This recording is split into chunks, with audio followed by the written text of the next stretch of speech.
Welcome back, everybody. Ted Perry with you on the Wisconsin Live Desk here on Fox Local. It is just about to go 3 o'clock, and we had Stephanie Barrichello in here with that forecast, that extreme cold warning forecast with temperatures down to 16 degrees Fahrenheit, below zero, and then we're going to add in the wind. We're going to get closer to 40. So why don't we do this? Why don't we take you somewhere where I just looked this up, too. 72 degrees, partly sunny, all the way down under to Sydney, Australia, and we bring in Kieran Bryant from Riverdance 30. Kieran, am I saying Kieran right? Yes, that's right. Yeah, excellent. Kieran. Welcome to Milwaukee. I love the setting behind you, the palm trees, or the ferns at least. It is exactly opposite with what we're experiencing here. But you're not Fitting for Sydney. You're not coming to Milwaukee until April. Tell me about Riverdance 30 and how it's different than the Riverdance that came through town many years ago and really swept people off their feet. Yeah, so this is Riverdance 30. We're calling it the new generation, and that's mainly because this is the current cast. A lot of us weren't even born when Riverdance came out back in 1994. So for the likes of myself, it's really special to be passing on that legacy for something that was created 32 years ago now. It's incredible that we can still resonate with so many audiences that many years later. It's incredible. And it's not just that there's a new cast coming in. There's a lot of changes that have been made to the show, but it's still the original Riverdance everyone knows and loves, but at a bigger and better scale. We do. We have a strong Irish population here in Milwaukee. We have a big Irish Fest in August every year. It draws performers from around the world, Ireland especially. And so we are very in tune with Irish culture. And when Irish dance comes to town, it does very well. You mentioned the Riverdance, what year were you born? Do you mind me asking? Because you're the one who brought that up. 1998. 1998. So it was right around that time when Riverdance was coming through. And it was here for a week. And I got to know some of the dancers. And they just loved it. That's where I learned the term good crack, which means good laugh, right? Now, when they said that, that's right. One of the guys said, "Hey, we're having good crack here." And I said, whoa, don't say that. And it was explained to me that good crack means a good laugh and a good time. Have you yourself been to Milwaukee before? What do you know about our city? Yeah, I think I have. I've done myself. Riverdance has been to America many times. I've been on, I think this will be my 4th US tour. So I think I've been there maybe twice before. This could be my 3rd time coming there. Excellent. But very excited to be coming back. And it'll be beautiful in April, we promise. You're going to be here April 17th and the 18th at Marcus Center for the Performing Arts, which is a fantastic venue. It's where I saw Riverdance come through many years ago. Can you explain a little something about Irish? It's probably the number one question you get asked. Irish dance, heavy on the legs, not so heavy on the arms, or is that an unfair characterization? And if it isn't, why so heavy on the legs? What's the story? Because I've heard many tales told. Yeah, so I mean, that's what makes Riverdance so special. This was the first ever Irish dance show. It really put Irish dancing on the map and revolutionized it. So traditionally, I know what you mean with the traditional tales of Irish dance. You used to have the arms by the sides. And yes, that's correct in terms of competitive Irish dancing. It's very arms by the side, straight posture, crossed legs, turned out feet. But the thing in professional Irish dancing with shows and stuff, and really what Riverdance created was the incorporation of the arms. Yes, we still use the technique, the turned out feet, the crossed legs, but it's also incorporating upper body movements. It's incorporating facial expressions, emotion. It's what really makes Riverdance so special. And it tells a story, does it not? That this isn't just a series of people coming out and dancing. There's a story here. What's the theme behind all of this?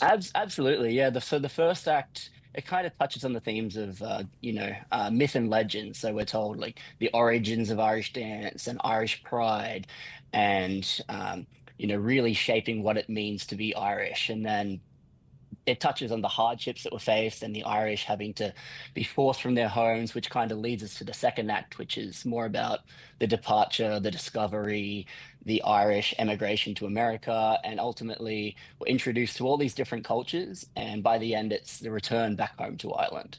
So it's the story of the diaspora of the Irish across the world, Essentially, including down to yes. Australia.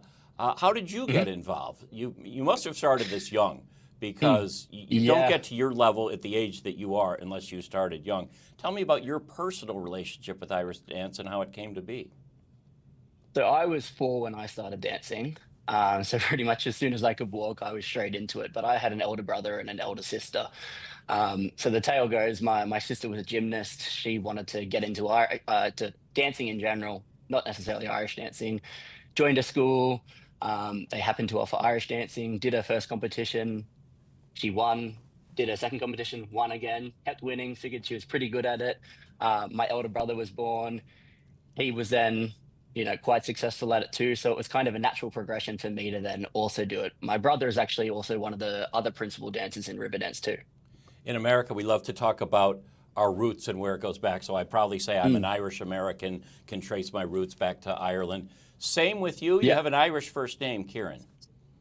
Yeah. So my dad's family tree goes back to Irish roots. Yeah. Gotcha. You mentioned your brother, who's also a dancer, because I've Hmm. checked out your Facebook page before.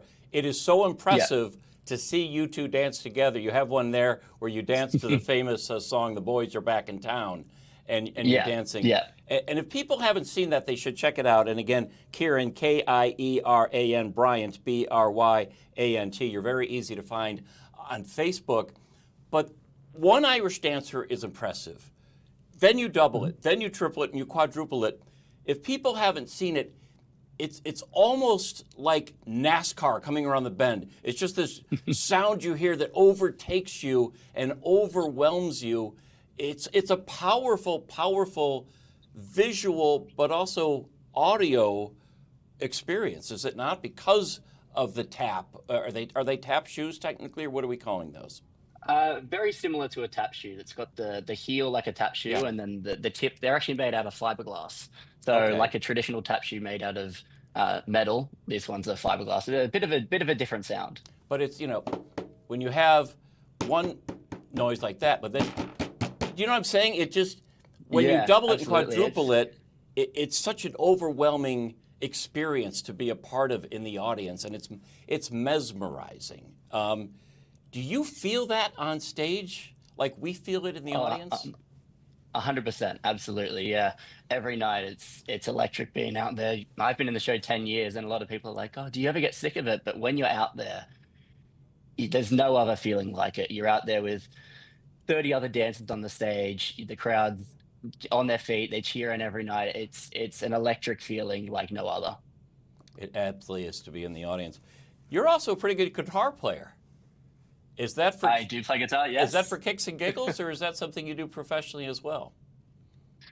Not professionally at the moment, but I've been playing for God, I couldn't even tell you how long, a long time now. And me and my brother, yeah, we post a few little videos out on social media as well. But for the time being, it's just for fun. Who knows where it'll take us? You are seeing the world with this tour. What is the best? You're a young man dancing Mhm. on stage a couple nights a week, and it's really an athletic performance. I mean, the Riverdance dancers I got to Mhm. know many decades ago, all of them had physical therapy and massages booked because it takes a toll on the body. So that might be a downside. Absolutely. What's the best part of traveling the world with this? Just getting to perform the show in so many different places to so many incredible audiences. That's why we do it. It's passing on all of this that we've trained all of our lives to get to, and showing that to the next generation. Essentially, we're now the new generation from what started 32 years ago. So if we can even resonate with one person in the audience who wants to be in the show, we've done our job. That's how I became to wanting to be in Riverdance. I saw it. I saw the Eurovision videos, and that's something I wanted to do. So if we can pass that same feeling I got onto someone that's in the audience there, that's why I do what I do. Two more quick questions. You're in Sydney right Mm. now. Are you in rehearsal? I mean, is the cast, speaking of diaspora, is the cast spread around the world right now? And when do you come together to Yeah, rehearse? How does that yeah. work? So Because I imagine a lot of them are in uh, Ireland right now, yeah? Yeah, a lot of the cast is based out of Ireland, but we do have people from all over. So myself and my brother leave on Saturday. We're flying into Florida with 2 days of rehearsals, and then our first show's on the coming Monday. But yeah, I mean, during your downtime, you do your own training. So like we're currently in our own training schedule. But then once we get over there, we've got the whole cast gets together, 2 days of rehearsals, and then into the shows Do people always want to give you their Australian accent? The all the time. Aussies, I think, right up there with the Irish, has the best accents in the English language. Is it annoying when people run their Irish or their Australian accent by you? Do you just go, please don't? I love it. Do you have one? I'd love to hear it. You kind of wondered where I was getting at. So I traveled around Europe many years ago when I got out of university, and met this guy from Sydney, as a matter of fact. He was a teacher. And here's the thing that Americans don't understand about you Aussies.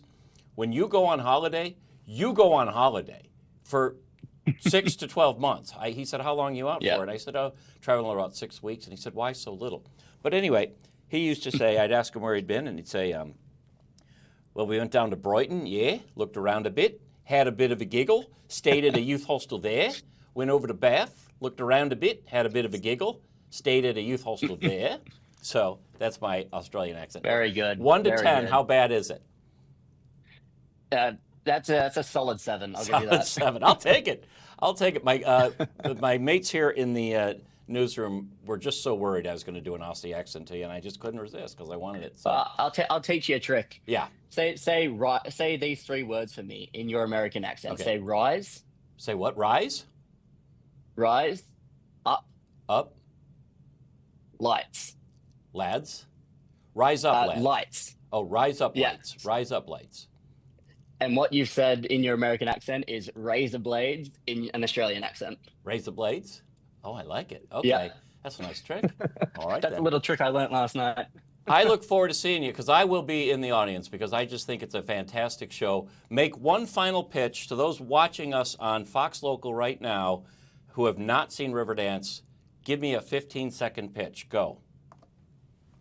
Perfect. So this is something for everybody. It's not just Irish dancing. We've got a 30-piece Irish dance ensemble. We've got a 4-piece band, 2 American tappers, a dervish folk ensemble. It's something like you've never seen before. Get your tickets while you can. April 17th and 18th, Milwaukee. See you there. At the Marcus Center for Performing Arts. Kieran Bryan, check him out on Facebook, folks. You're going to love his videos, and he plays a mean guitar. And we thank you for your time, and we welcome you to Milwaukee just a few months later than you want to be here. You do not want to be here right now. Minus 40 degrees on Saturday with the wind chill. So enjoy the 72 of Sydney. Thanks, man. Appreciate your time. All right. Thanks for having me.